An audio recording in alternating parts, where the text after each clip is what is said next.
मालिक, मेरे घर में कुछ खाने के लिए नहीं है। कृपा करके थोड़ा राशन मिल जाता तो मेरे बच्चों की भूख मिट जाती और मैं आपके खेत पर काम करके सारे पैसे चुका दूंगा। ठीक है, राशन तो मिल जाएगा, पर आज से ही तुम्हें मेरे खेत पर काम करना होगा।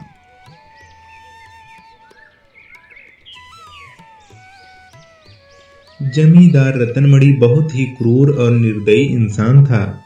वह लोगों से कम पैसों पर ही ढेर सारा काम कराता था।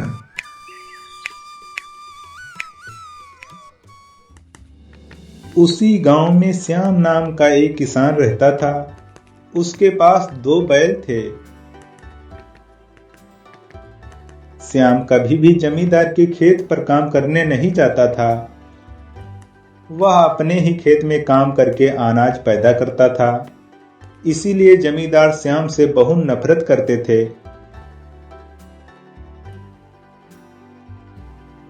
अरे बेटा श्याम, इस बार तो तुम्हारी फसल बहुत अच्छी है और अनाज की पैदावार भी दोगुनी होगी। जी काका, पैदावार तो दोगुनी होगी ही। मैं जो अपने खेत पर मेहनत से काम करता हूँ, ईश्वर कर्मों का फल अवश्य देता है।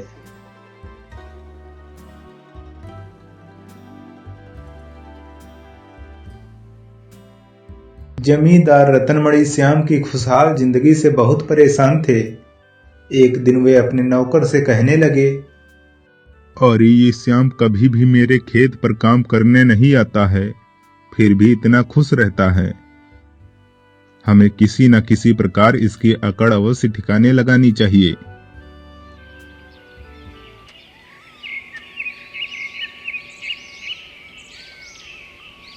दूसरे दिन सुबह होने पर जमींदार श्याम के घर जाते हैं।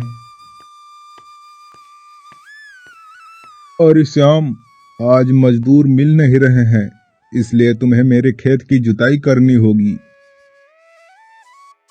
नहीं मालिक, आज तो मैं अपने फसल की कटाई करने जा रहा हूँ। वैसे भी मेरे बैल काम करते करते थक चुके हैं। मैं उन्हें और परेशान नहीं कर सकता। श्याम अपने बैलों से बहुत प्यार करता था। उसने जमींदार के खेत पर काम करने से साफ मना कर दिया। श्याम की बात सुनकर जमींदार को बहुत गुस्सा आया और वह अपने घर लौट गए।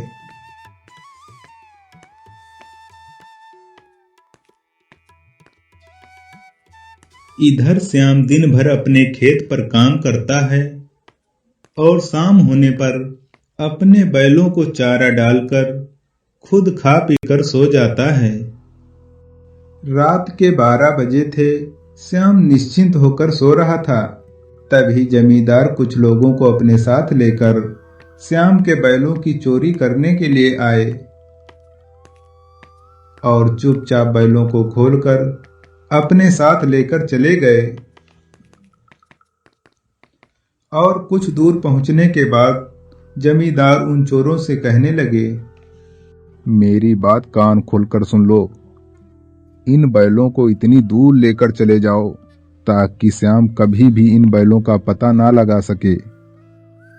वे दोनों चोर बैलों को मारते हुए कहीं दूर लेकर जा रहे थे। तभी कुछ देर बाद वे एक सुनसान स्थान पर पहुंचकर बैलों को रस्सियों से बांध देते हैं और खुद विश्राम करने लगते हैं।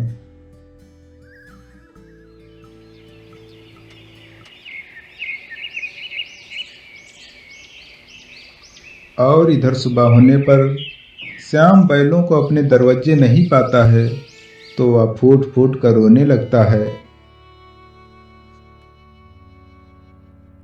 हे भगवान, मेरे बैल तो चोरी हो गए हैं। अब मैं अपने खेत का काम कैसे करूंगा?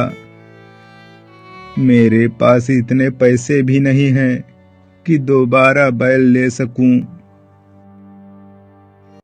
इधर बैल भी आपस में बातें कर रहे थे कि उनके मालिक के साथ धोखा हुआ है।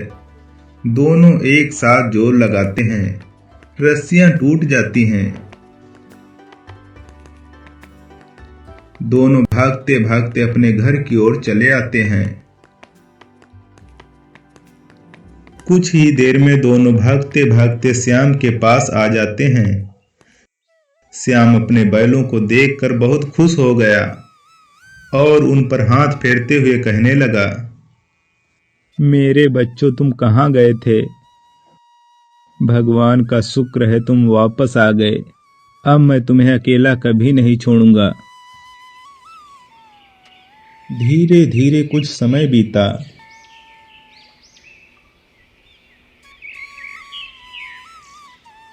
एक दिन जमींदार को जोर जोर से दर्द होने लगी।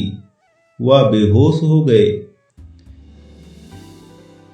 इसकी खबर जब श्याम को मिली तो वह अपनी बैलगाड़ी लाकर उसमें जमींदार को लेटाकर तुरंत अस्पताल को ले गया। अस्पताल पहुंचते ही डॉक्टरों ने जमींदार का इलाज करना शुरू कर दिया और कुछ देर इलाज करने के बाद जमींदार को होश आया तो वह डॉक्टर से कहने लगे, डॉक्टर साहब, आपका बहुत बहुत धन्यवाद। आपने मुझे मरने से बचा लिया। अगर तुम्हें धन्यवाद करना है तो उस श्याम का करिए जिसने सही वक्त पर तुम्हें मेरे पास लेकर आया, वरना इस हार्ट अटैक की वजह से तुम्हें कोई मरने से नहीं रोक सकता था। डॉक्टर के मुंह से श्याम का नाम सुनते ही जमींदार की आंखें खुल गईं। वे तुरंत श्याम को अपने पास बुलाकर कहने लगे, बेटा श्याम, हो सके तो मुझे क्षमा कर दो। हमने तुम्हारे साथ बहुत बुरा किया है। अब मैं तुम्हें कभी भी परेशान नहीं करूंगा। और हाँ, जो भी तुम्हारी जरूरत होगी मैं उसे पूरा करूंगा। जमींदार की बात सुनकर श्याम बहुत खुश हो जाता है और सभी गांव जाकर खुशी खुशी से रहने लगे।